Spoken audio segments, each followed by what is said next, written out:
경제와 투자를 보는 깊이 있는 시선 딥사이트 시간입니다.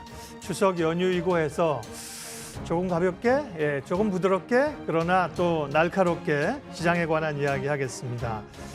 퀀트 투자로 성공을 하신 파이어족으로 불리는 분인데 그래서 저 같은 파이어족으로 자꾸 얘기하는 거 별로 기분 좋지 않을 것 같은데 안 돼봐서 모르겠습니다. 강환국 작가님 오셨습니다. 어서 오세요. 안녕하십니까. 성공의 반열에 이제 오르신 거죠. 성공한 분인데 보통은 이렇게 성공하면 조그만 회사를 차려갖고 대표 혹은 뭐 투자자 그러는데 왜 강환국 작가님이 작가라 그래요?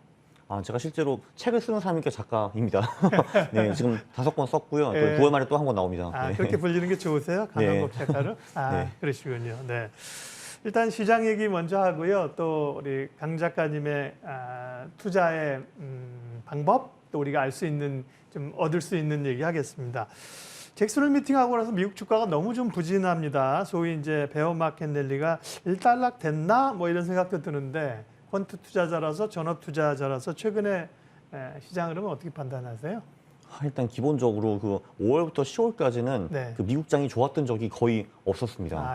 원래 보통? 네. 그런데 중간 선거가 있는 해에는 보통 더 안 좋습니다. 네. 근데 이번에도 예외가 아닌 것 같더라고요. 네.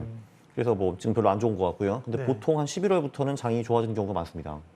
그렇군요. 그래서 올해도 이제 하반기에 좀 기대를 하신다는 얘기인데 그러면 뭐 계속 인플레이션, 뭐 그 긴축, 뭐 이런 게 계속 시장을 누르고 있잖아요. 네. 앞으로 뭐 한 연말까지죠. 뭐 미래라고 하는 게 내년 가긴 그렇고 한 연말까지 봤을 때는 어떤 요인이 가장 리스크 요인이고 또 어떤 게 가장 주목해서 봐야 될 체크 포인트예요? 사실 말씀하신 대로 인플레이션 이게 네. 좀 확실히 완화가 돼야 됩니다. 예. 제가 이제 독일에서 이제 오래 살았는데 제 친구가 22에서 일을 하거든요. 그 친구가 그 말을 하더라고요. 이렇게 실질 금리가 이렇게 크게 마이너스인 적은 사상 처음이었다라고 말을 하던데 찾아보니까 사상 처음은 아니더라고요. 지금 보면은 뭐 그 금리가 뭐 3% 연절이인데 인플레이션은 9%뭐 이렇게 있으니까요. 근데 찾아보니까 이런 식으로 실질 금리가 크게 마이너스였을 때 그리고 인플레이션이 높은 상태에서 계속 유지가 됐을 때 최근 100년 동안에는 늘 주식시장이 큰 폭으로 하락을 했습니다. 네. 보통 30%, 40%, 50% 이런 식으로 하락을 많이 했고요.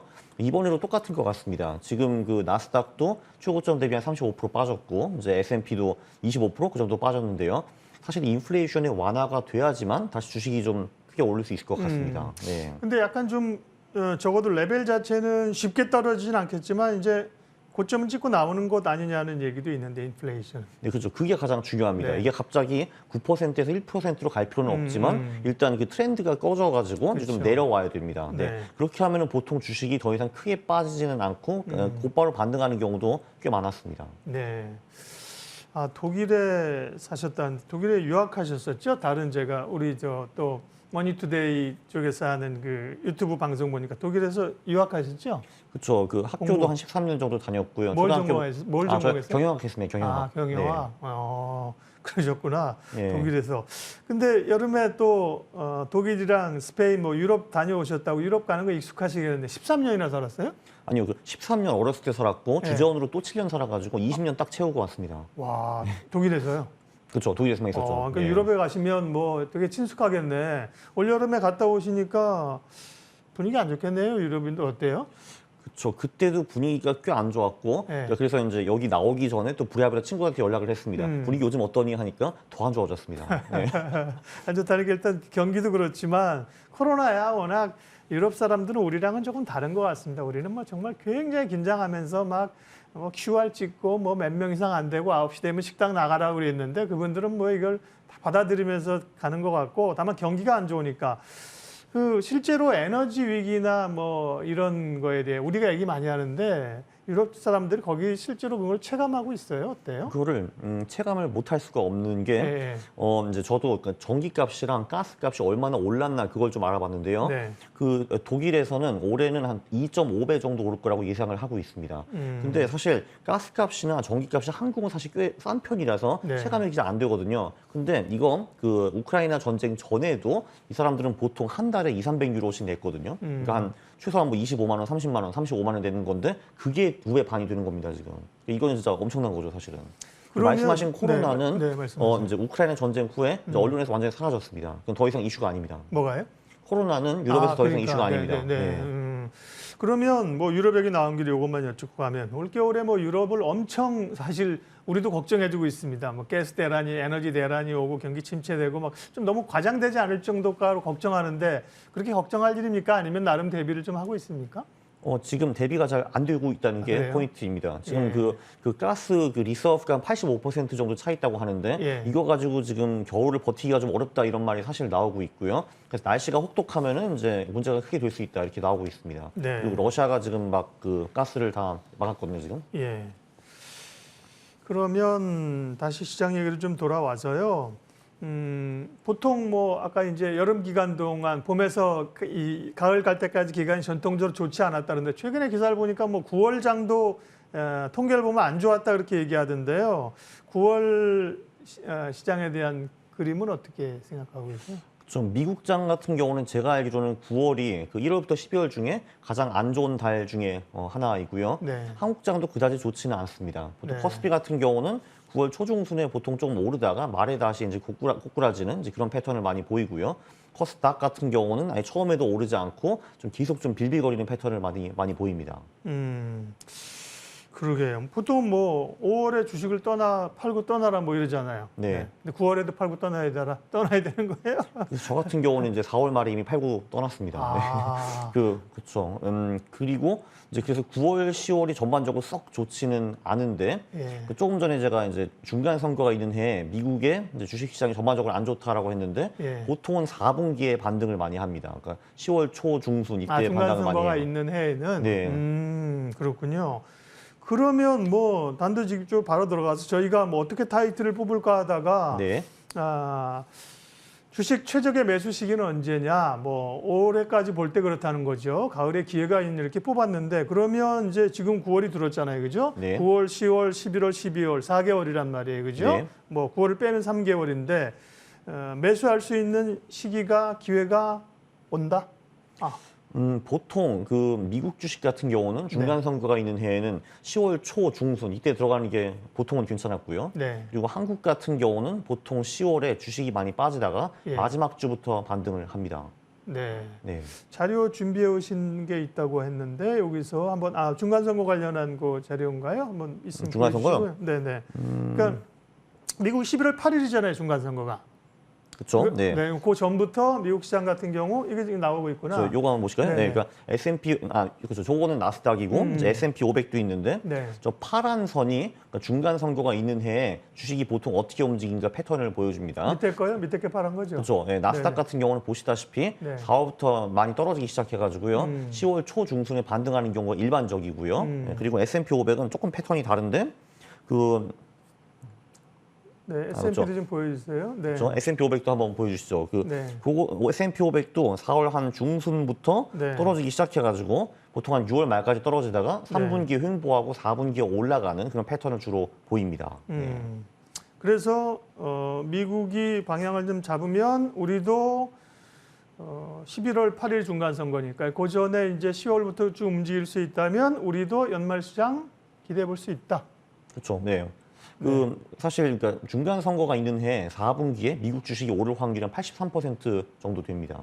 최근에 그 켄 피셔가 한국 언론에서 나와가지고 이제 그 말도 이제 했고요. 네. 그리고 그 중간 선거가 끝난 그 다음 해, 그 내년이 되겠죠. 네, 1, 네. 2분기에 주식이 오를 확률이 한 87% 정도 됩니다. 네. 그러면 뭐 한 10월부터 해서 연말 내년 연초까지는 괜찮을 것 같다. 그렇죠. 그리고 저기 또 한 도표가 하나 나오는데 네. 저건 이제 뭐냐면은 잘 안 보이니까 설명 좀 해주세요. 글자는 안 보이네. 네, 그렇죠. 네. 이제 S&P 500이 이제 하락장이었잖아요. 이번에 20% 이상 빠졌습니다. 그렇죠. 네. 근데 그 하락장에서 절반 이상 반등에 성공을 하면은 네. 다시는 최저점 밑으로 떨어지지 않는다라는 통계가 또 있습니다. 네, 그 예를 지금, 들면은 25% 떨어졌다. 근데 12.5% 이상을 반등했다 할 경우에는 다시 그 최저점을 다시 이제 밑으로 돌파하지 않는다. 그런 차트가 좀 있습니다. 네. 지금 약세장 진입했다가 절반 돌렸잖아요, 그죠? 네. 절반 돌리고 다시 좀 되밀려서 다시 전저점 가는 거 아니야? 이런 우려들이 있는데 통계적으로 보면 그런 적은 아직 없었다. 없었고요. 네, 그렇죠. 네, 뭐 이번에도 있을 수 있는 거지만 예를 들면 과거에 10번 중에 그렇게 간 적은 보통 한두 번밖에 없었다 이럴 수 있는데 아니요, 한두 번이 아니라 한 번도 그러니까 없었습니다. 없었다. 네. 없었다는 거죠. 그런데 당연히 요번에 다를 수가 있습니다. 3,600 밑으로 떨어질 수가 있고요. 그거는 오히려 저한테는 굉장히 좋은 손절 포인트가 될 겁니다. 왜냐하면 역사에서 한 번도 없었던 일이 벌어진 거니까 이때는 조심해야 된다. 이때는 리스크를 이제 제한해야 된다. 이렇게 생각을 하고 있습니다. 매수 시기가 아니라 일단은 그렇게 하락 추세로 가면 포지션을 정리하고 다시 살 기회를 노린다는 거죠. 네. 네.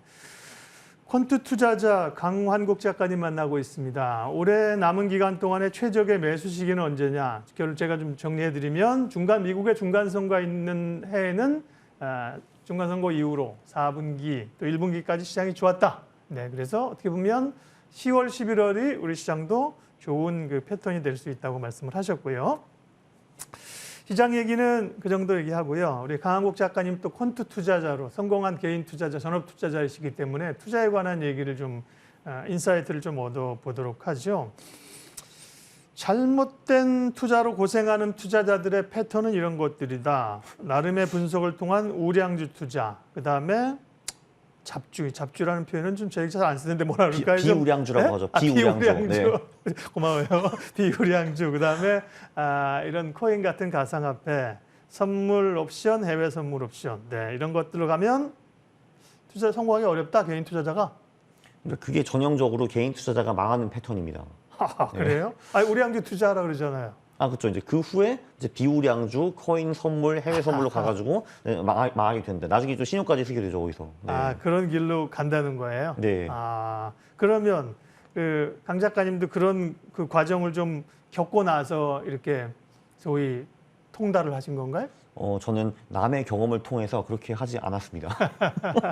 네, 근데 일단 왜 그런 일이 발생하나 좀 생각을 해봐야죠. 다 본전 심리 때문에 그런 거거든요.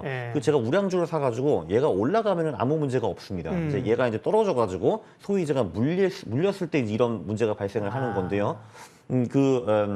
사실 우리가 이제 주식을 하게 되면은 우리가 100개 주식을 사면은 절대로 100번 다 이길 수도 없고 그렇죠. 100번 다 질 수도 없는 거거든요. 네. 근데 이상하게 사람들은 절대로 본인이 주식을 사면은 이 주식을 잃을 수 있다는 생각을 안 하는 것 같아요. 그래서 손실이 나면은 그거를 받아들일 수가 없기 때문에 이 손실을 만회하기 위해서 조급하게 투자를 하고 조금 전에 말씀하신 그 수단으로 빠져서 더 큰 수렁이 빠진 것 같습니다. 네. 우량주 투자가 잘못됐다는 게 아니라 그건 아니죠. 네. 우량주 투자하다가 이제 좀 고생하게 되면 점점 더 이 수렁에 빠지면 더 탈출하고 싶으니까 그렇죠. 그 강한 상승으로 회복하고 싶잖아요, 그죠? 네. 그러니까 이제 소위 비우량주로 가고 뭐 가상화폐로 가고 가상화폐는 나쁘다는 게 아니라 그죠? 더 이제 투기적인 수단으로 간다. 그게 그렇습니다. 잘못된 길이라는 거군요. 네. 그러면은 강 작가님은 투자를 시작하신 게 언제부터 직장 생활 하면서부터라 그랬죠? 아니요, 그 전부터 했습니다. 그러니까 2004년 네. 대학생 때부터 투자는 시작을 했고 한 2006년부터 퀀트 투자를 하고 있는데요. 한 16년 되네요, 벌써. 퀀트 투자는 뭐예요? 그러니까 많은 분들이 그러니까 퀀트 수량 뭐 복잡해 컴퓨터를 돌려가지고 하는 거야 뭐 이렇게 생각할 수 있는데 맞아요. 사실 그 단어만 보고 네. 도망가시는 분들이 굉장히 많더라고요. 맞아요. 네. 저도 타격이 많습니다. 근데 사실 이게 퀀트 투자라는 게 네. 굉장히 간단한 거예요. 그냥 레시피 투자라고 보시면 될 것 같습니다. 우리가 예를 들면은 뭐 식당을 차리려면은 네. 보통 레시피가 있잖아요. 뭐 갈비탕을 만들든 파스타를 만들든 이제 그런 식으로 이제 무엇을 언제 사고 판다. 이게 규칙화가 되어 있는 거는 다 퀀트 투자라고 보시면 됩니다. 규칙을 만들고 규칙을 철저히 지키는 거. 그걸 퀀트 투자로 정의를 하시네요, 그죠? 그렇죠. 우리는 보통 퀀트 투자하면 뭐 변수들을 다 집어넣어가지고 돌려가지고 상관관계를 뽑고 뭐 이렇게 복잡하게 생각하거든요. 그러니까 그 요리할 때도 똑같지 않습니까? 라면 같은 간단한 레시피도 있고 네. 그리고 그 셰프들이 하는 굉장히 복잡한 메뉴들도 있는데 간단한 메뉴만 가지고도 우리는 충분한 수익을 낼 수 있습니다. 네, 그렇죠. 뭐 라면도 뭐 저는 이제 저희 집사람은 그냥 이제 주부니까 대충 눈대중으로 물을 이렇게 딱 라면 그릇 재시고요. 네. 저는 계량컵으로 재는 스타일입니다. 그런데 규칙을 가지고 규칙을 따라야 된다. 뭐 그런 그 트레이더들에서 그러면 근데 규칙을 만드는 게 중요한 거잖아요. 그렇죠? 그렇죠. 네. 어떤 규칙으로 그럼 투자를 하세요, 강 작가님? 사실 이게 규칙을 만들 수도 있고요. 예. 상당히 훌륭한 레시피들이 이미 다 돌고 있습니다. 그걸 그래서 따라할 수도 이제 있고. 그거를 만들기 싫거나 이제 만들 능력이 없으면은 그냥 있는 거 써도 되거든요. 예. 우리가 사실 100종의 레시피를 쓸 수 있는 거랑 똑같은 얘기입니다. 네. 그래서 일단 뭐 어떤 레시피를 만드시냐 이제 여쭤보셨는데 어떤 것부터 할까요? 뭐 종목, 자산 배분, 추계 추정 뭐 어떤 거 어떻게 될까요? 네. 그러면 기본적으로는 자산 배분할 때 뭐 네. 100이라는 자산이 있다 그러면 해외 주식이나 선물도 포함하나 이런 것도 궁금하고 네. 주식만 들어가지는 않을 거잖아요. 전체 네. 거기서부터 들어가 보죠. 그러면 100이라는 자산이 있다. 어떻게 그럼 포트폴리오를 구축을 하십니까? 자산 배분 같은 경우는 가장 큰 핵심이 주식과 채권과 실물 자산과 달러 여기 들어가는 겁니다. 우리는 이제 원화 투자자니까 네. 그 달러가 포함이 돼야 되고요. 사실 이제 말씀하신 대로 주식만 투자를 하면은 네. 이 반토막장이 한 5년에서 10년에 한 번은 무조건 오게 되어 있는데 네. 그거를 우리가 아무리 스마트하게 투자한다 하더라도 절대로 피해갈 수가 없습니다. 그래서 이 반토막장이 올 때 우리가 손실을 10에서 15% 미만으로 제한할 수 있는 방법은 주식, 채권, 실물 자산, 달러 거기에 들어가야 됩니다. 네.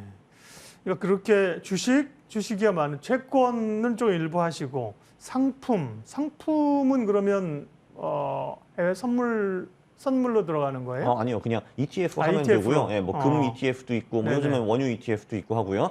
저기 하나 뜨네요. 예를 들면 저게 이제 훌륭한 예시라고 이제 볼 수가 있는데, 네. 저게 이제 한국형 올레더 전략이라고 볼 수가 있어요. 그러니까 저기 보면 주식도 있고, 채권도 있고, 실물 자산도 있고요. 올웨더라는 게 뭐예요? 올레더라는 거는 옛날 이쪽에 레이 달리오라는 사람이 네. 어떤 날씨가 오든 상관없이 견딜 수 있는? 견딜 수 있는 포트폴리오라고 해가지고 이제 레이 올레더라고 불렀습니다. 레이 달리오가 네. 얘기한 거군요. 그렇죠, 그렇죠. 네. 그래서 보면은 이제 미국, 그러니까 그 주식 비중이 35%, 그리고 채권 비중이 50%, 그리고 실물 자산이 한 15% 이렇게 이제 되어 좀 있고요. 천천히 가주서 너무 빨리 가면 못 네네네. 따라가. 주식에 그러니까 35%? 저게 이제 대표적인 예시인데. 네, 그렇죠. 네.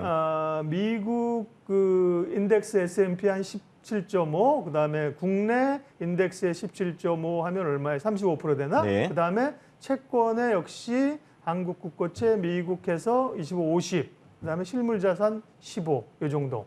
그렇죠. 네, 저렇게 이제 투자를 하면은 네. 최근 20년 동안에 저게 복리 수익이 연봉리 수익이 8% 정도 나오고요. 네. 더 중요한 거는 그 20년 동안에 최악의 순간에 이른 게 9% 정도였습니다. 네. 근데 그 20년 동안에 많은 일이 있었거든요. 뭐 나스닥 폭락한 것도 있었고, 그리고 그 금융위기도 있었고, 재정위기도 있었고, 코로나도 있었고, 네. 많은 아주 나쁜 일이 있었는데 저 포트폴리오 투자를 했으면은 최대 손실이 9%라고 보시면 됩니다. 레이 달리오가 원칙이라는 책을 썼죠. 프린서플이라고. 그러니까 훌륭하시죠. 네, 네. 그러니까 원칙을 세우고 원칙을 아주 지켜라. 퍼틀 트레이딩도 그런 거고 그죠? 다. 그렇죠. 원칙을 칼같이 지키라는 건데 그렇군요. 주식, 채권, 상품. 그러면 지금은 아까 글로벌 투자한 거고 이거는 이제 한국형 4계절을 지킬 수 있는 어떤 포트폴리오 자산구 요거 설명 좀 해주세요. 네. 그렇죠. 그러면은 왜 이 자산 배분이 네. 통하는가 한번 얘기를 해봐야 되는 거거든요. 예. 사실 우리가 경제 시나리오가 4개가 있습니다. 네. 저기 나오는데 예를 들면은 이제 물가는 좀 오르고 경제는 좋은 시나리오도 있고요.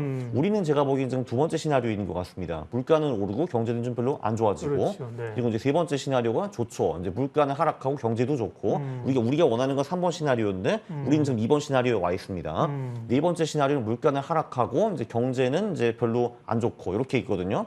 사실 여기서 문제가 뭐냐면은 우리는 지금 경제가 어떤지 파악하기도 어려운데 미래 경제가 어떨지는 파악하기가 더 어렵습니다. 사실상 불가능하죠. 지금은 우리가 이 계절이 있는데 당장 3개월 후에는 우리가 어디 갈지 전혀 모르거든요.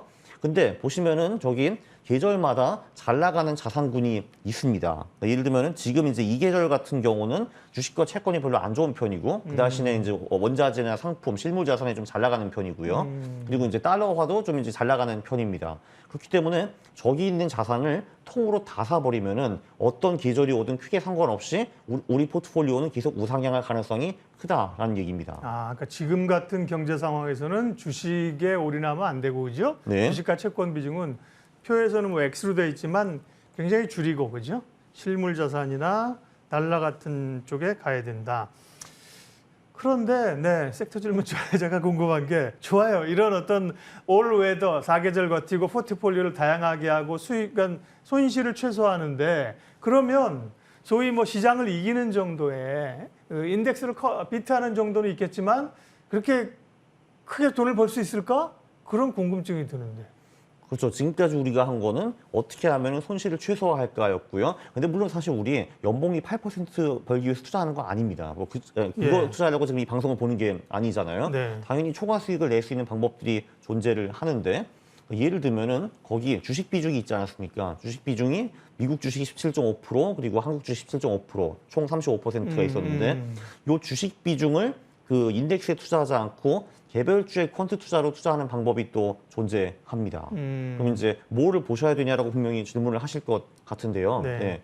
사실 뭐 굉장히 심플합니다. 여기 나오시는 분들 다 똑같은 말씀을 하실 것 같아요. 그 성장하는 주식인데 아직 저평가된 기업. 그 이제 전 분도 이제 그 전 주식이 이제 굉장히 밸류에이션이 낮다 이런 식으로 설명을 하시더라고요. 네, 네. 사실 퀀트 투자자들도 그런 그 수치들을 많이 봅니다. 뭐 저평가는 저희도 퍼 PBR, 뭐 PCR, PSR 이런 걸로 평가를 하고요. 그리고 이제 매출액, 영업이익, 순이익이 많이 증가하는가 이제 그런 거를 봅니다.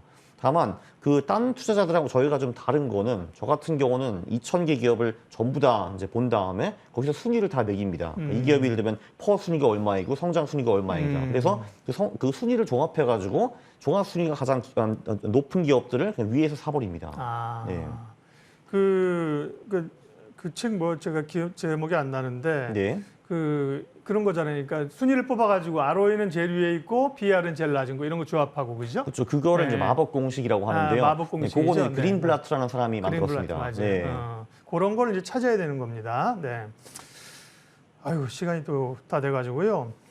그러면 투자자들에게 지금 좀 해주고 싶은 말씀이나 좀 주식으로만 좀 전체 자산을 가지고 가라는 말씀은 이해했고요. 주식으로만 조금 그 중에 압축하게 되면 조금 유망하게 볼 섹터나 뭐 기업이나 좀 있을까요?